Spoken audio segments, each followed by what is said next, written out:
Bonjour, aujourd'hui on va parler de nombres chromatiques d'un graphe, un peu l'intérêt que ça a et comment on peut en avoir une estimation.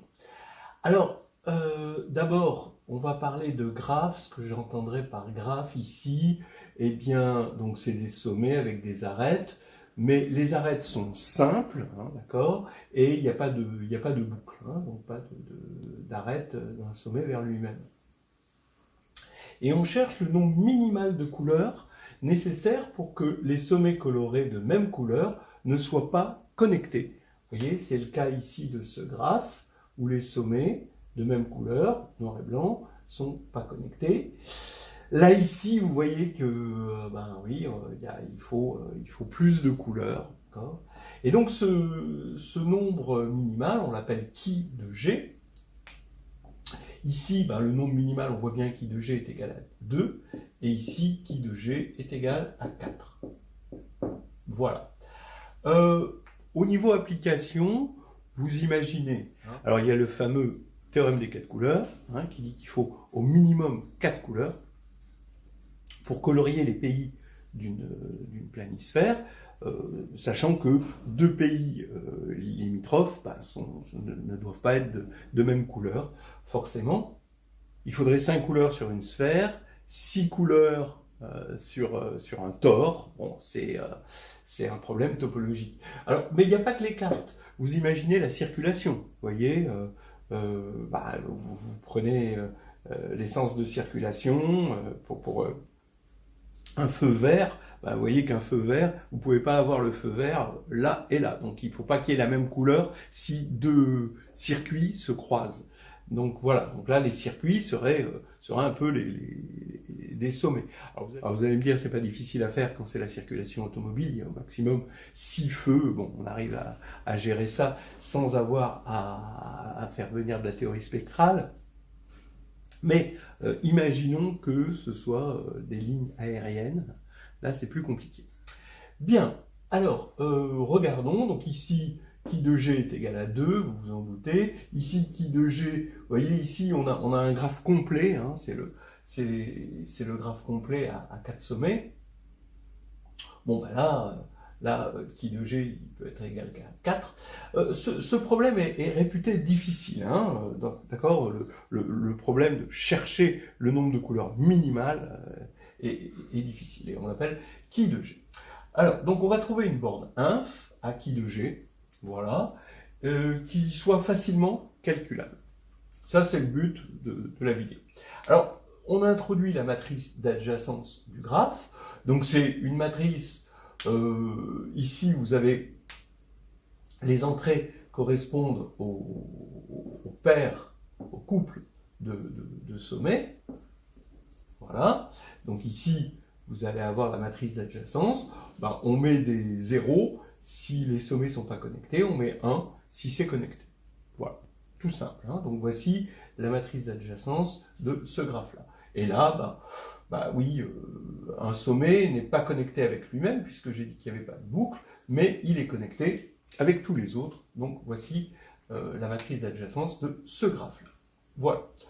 Alors maintenant, on va attaquer le problème mathématiquement. Et évidemment, vous voyez des matrices symétriques réelles, vous vous doutez qu'il y a un théorème spectral pas long. Donc je rappelle que si S est une matrice symétrique réelle, elle est diagonalisable en base orthonormée, et elle va avoir ici un spectre qui est réel, donc qui est ordonné, avec un lambda max et un lambda min.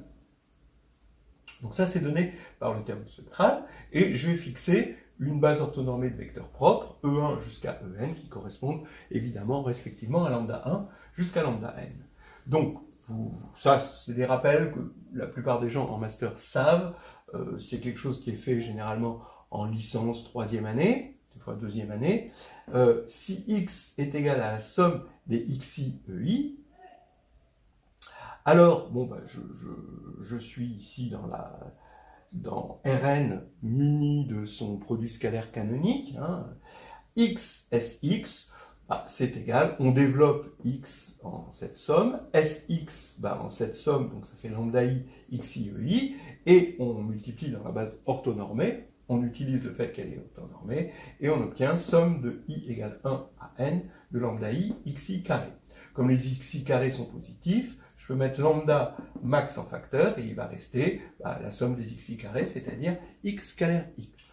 De la même manière qu'on a inférieur à lambda max ici, on a supérieur ou égal à lambda min xx. Voilà.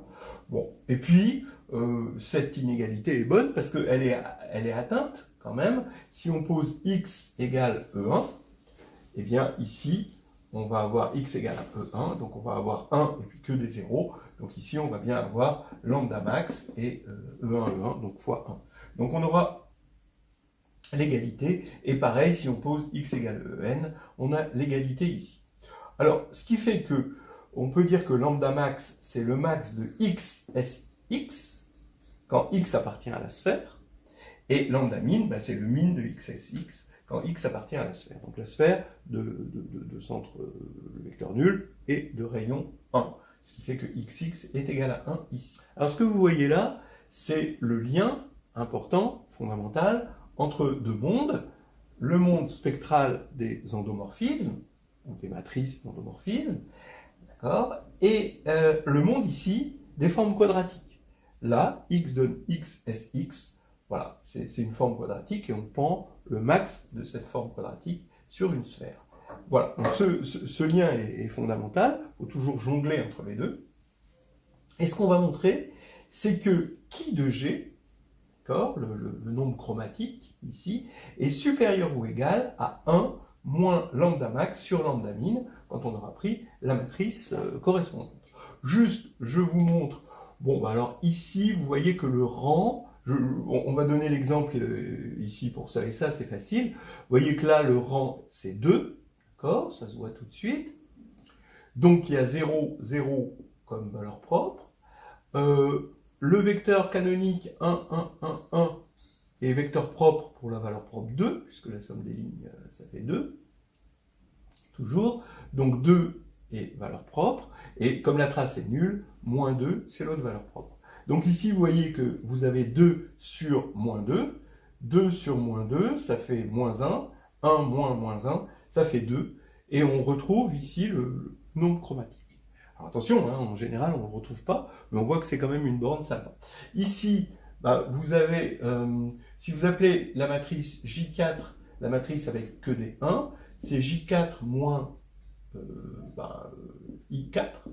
Or J4, la matrice avec que des 1, elle est de rang 1, donc vous avez ici 0, 0, 0, d'accord, 0 qui est valeur propre triple, et la dernière, évidemment, pour J4, c'est la trace, donc 4, puisqu'il n'y a que des 1, moins 1, 1, 1, 1, donc ça va faire moins 1, moins 1, moins 1, 3.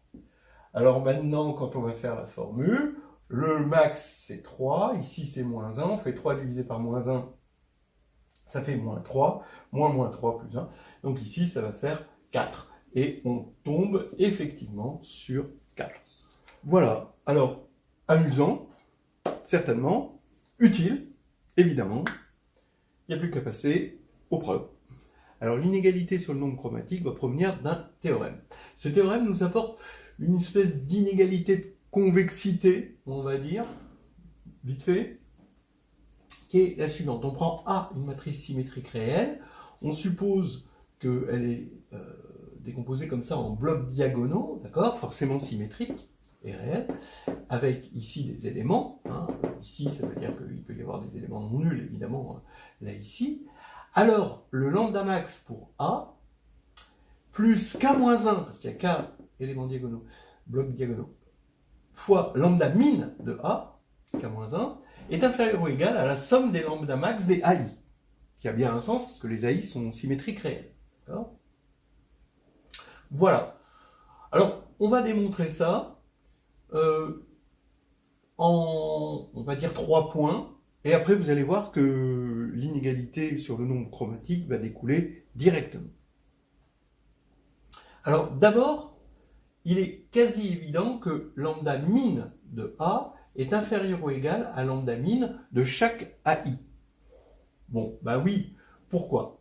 Parce que le lambda min de chaque AI, bon, on l'a vu tout à l'heure, c'est le min sur la sphère, mais une sphère de dimension, la taille de AI, hein, de xi à xi, c'est ce qu'on a vu, et ça, vous arrivez à vous convaincre que c'est égal à x quand x c'est un vecteur sous cette forme. Donc vous avez des zéros, et là vous avez le vecteur xi qui a la taille de AI ici. Donc c'est pas juste un réel, hein, c'est un réel puissance R puissance MI, où MI c'est la taille de AI. Bon. Alors vous arrivez à vous convaincre que ça c'est égal à ça, hein, vu que A est écrite comme ça. Et donc ça va être le min de x à x pour x dans S et x comme ceci. Donc forcément, comme le x est dans S, mais il est sous une forme particulière, eh bien, il va être supérieur au min quand x n'a pas cette forme-là, hein, où on prend tous les x possibles. Voilà, mais dans S. Donc vous voyez qu'on a une inégalité qui découle aisément. Mais attention, pas des endomorphismes, pas de A ou AI vu comme un endomorphisme. AI vu comme la matrice d'une forme quadratique, puisque là, ça découle vraiment des formes quadratiques. On utilise les formes quadratiques. Ça, c'est important de le voir et de le noter pour avoir un peu de recul sur cette théorie. Alors maintenant qu'on a montré ça, deuxièmement, alors là c'est le cœur du truc, hein. Si A est symétrique, on va faire un premier cas. Si A est symétrique positive, alors le lambda max de A est inférieur ou égal à la somme des lambda max des AI. Voilà. La première remarque qu'on peut faire, c'est que si A est symétrique positive, alors AI est symétrique positive aussi, puisque ça, c'est égal à ça, et donc c'est positif. D'accord ? C'est ça la définition d'une matrice symétrique positive, hein, c'est que ça, c'est positif. Ok. Bon, vous vous doutez que par récurrence, il suffit de se ramener au cas où il y a deux blocs, d'accord ? Une récurrence. Donc on a A égale A1, A2, donc deux blocs symétriques, et puis ici B et B transposé. Donc maintenant, je vais écrire X comme vecteur X1 et X2, d'accord ? Je vais multiplier, ce qui va faire que AX, ça va être ce vecteur-là que vous voyez, décomposé.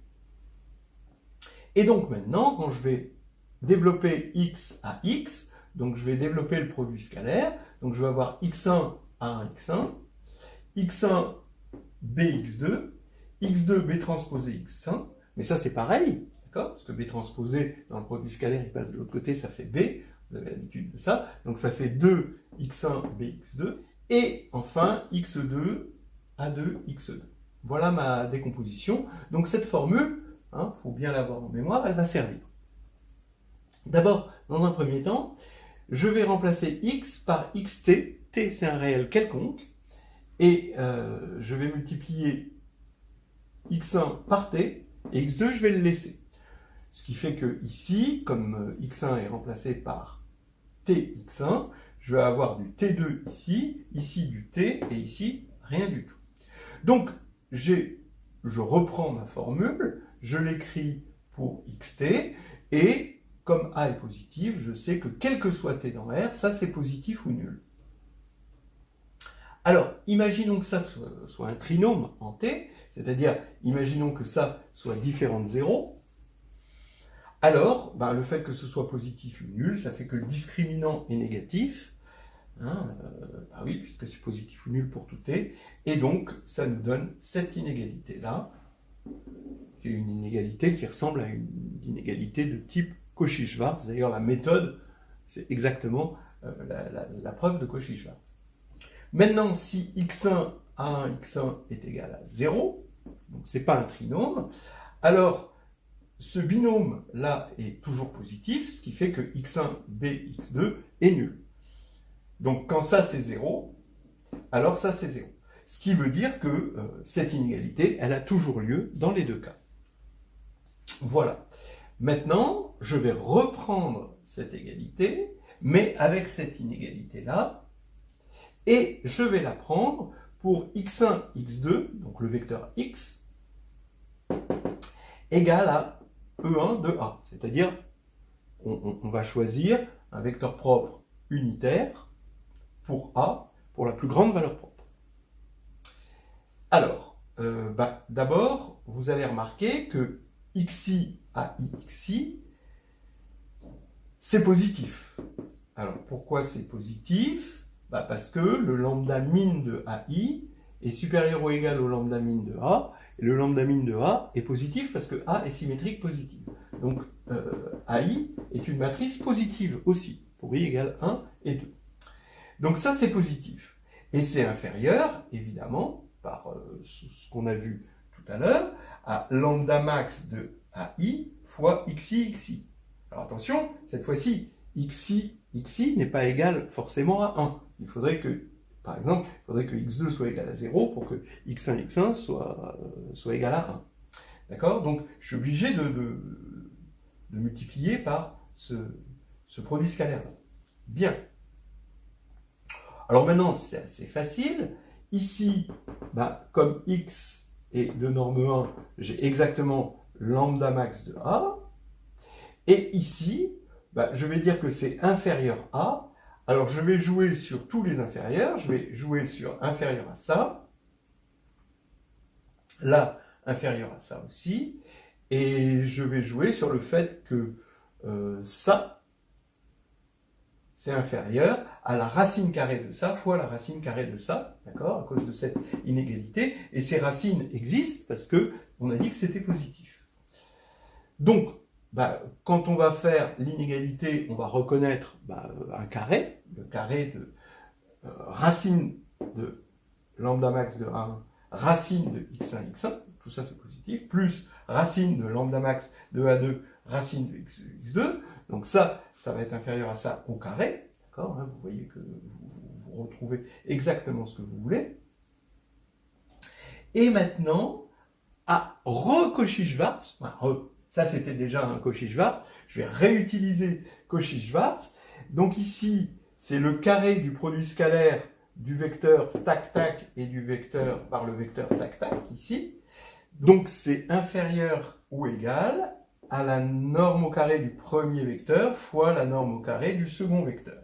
Mais pour le premier vecteur, la norme au carré, ça va être lambda max de A1 plus lambda max de A2. Et pour le second vecteur, ça fait x1, x1 plus x2, x2, mais par Pythagore, ça fait la norme de E1, donc ça fait 1. Donc on multiplie par 1, ça ne se voit pas. Ce qui fait qu'on a bien démontré ce qu'on voulait ici.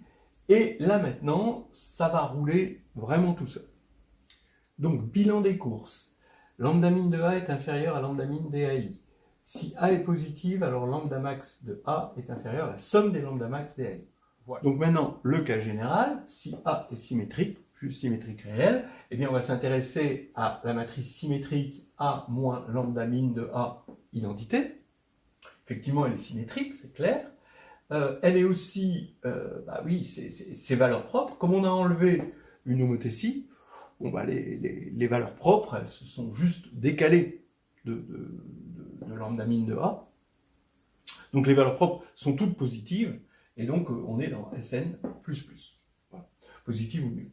Alors maintenant, on peut appliquer à cette matrice-là l'inégalité 2.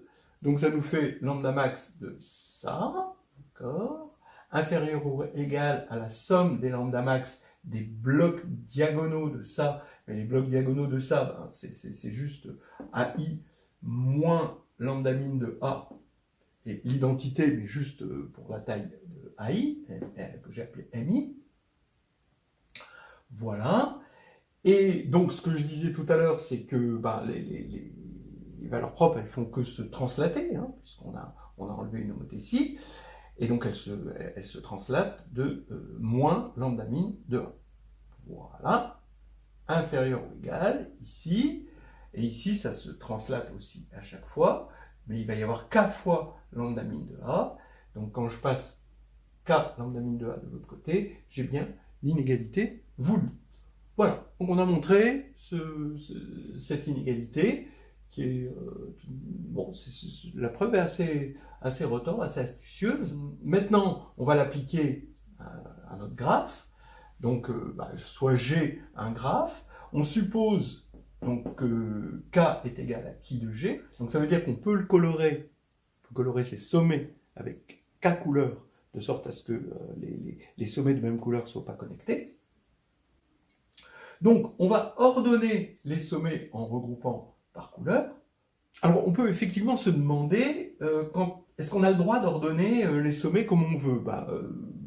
Puisqu'on va considérer la matrice d'adjacence du graphe, quand on permute les sommets, eh bien, la matrice d'adjacence, elle va se transformer en une autre matrice, mais qui lui est semblable, via une matrice de passage, qui est une matrice de permutation. Voilà. Donc, on peut toujours, lambda max et lambda min vont pas changer. Hein, donc, je peux ordonner les sommets. Donc ici, ça va être tous mes sommets de couleur 1, tous mes sommets de couleur 2, tous mes sommets de couleur K. Et ici, donc évidemment, puisque les sommets de même couleur ne sont pas connectés, je vais avoir des blocs diagonaux qui sont nuls. Ce qui veut dire que maintenant, quand je vais appliquer cette formule-là, lambda max de A plus K-1 lambda min de A est inférieur ou égal à 0, parce que les matrices, c'est les matrices nulles. Donc les valeurs propres sont toutes nulles. Et maintenant, il faut juste remarquer que lambda min de A est strictement négatif. D'accord ? D'abord, il est négatif tout court parce que la somme des lambda I de A est égale à 0, puisque c'est la trace. Alors, s'il était nul, eh bien, ça voudrait dire que toutes les valeurs propres seraient positives. Mais elles seraient toutes positives avec la somme nulle, donc ça veut dire que toutes les valeurs propres seraient nulles. Mais si les valeurs propres sont toutes nulles, comme A est diagonalisable, ça veut dire que A est nul. Or, on a un graphe, on a un vrai graphe, donc A est non nul, évidemment. Hein, ça c'est bon. Donc, lambda min de A ne peut pas être nul, donc il est strictement négatif. Alors pourquoi je m'intéresse à sa négativité, strict négatif? Parce qu'il va falloir que je passe ça au dénominateur. Il faut savoir exactement le signe pour voir comment va se comporter l'inégalité. Et là, on va avoir K inférieur ou égal à 1 moins lambda max de A sur lambda min de A, comme annoncé. Pour terminer, pour ceux qui ne l'ont pas reconnu, c'est la première partie de l'épreuve 1 de 2019 à l'agrégation interne. Un très joli problème qui comporte 4 parties totalement indépendantes, avec des petites histoires comme ça, pas toujours égales, mais vraiment très très intéressantes globalement. Voilà.